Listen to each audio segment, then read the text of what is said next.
ভক্তদের চমকে দিয়ে নতুন অ্যালবামের ঘোষণা দিলেন মার্কিন সঙ্গীত তারকা লেডি গাগা। আগামীকাল কম্পানিয়ন অ্যালবাম হার্লে কুইন প্রকাশ করছেন তিনি। বুধবার এক ইনস্টাগ্রাম পোস্টে অ্যালবামটির ঘোষণা দেন অস্কারজয়ী এই গায়িকা। অ্যালবামে good morning, world on a string, the joker সহ মোট 13টি গান থাকবে। মুক্তির অপেক্ষায় থাকা টড ফিলিপসের জোকার ফলি আ ডিউ ছবিতে হার্লে কুইন চরিত্রে অভিনয় করেছেন গাগা। চরিত্রের নাম থেকেই অ্যালবামের নামকরণ করেছেন তিনি। ছবিটি মুক্তি পাবে আগামী 4 অক্টোবর।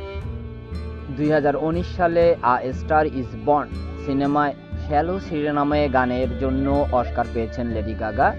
গানটি লিখেছেনও তিনি। এর আগে 7ম স্টুডিও অ্যালবামের ঘোষণা দেন লেডি গাগা।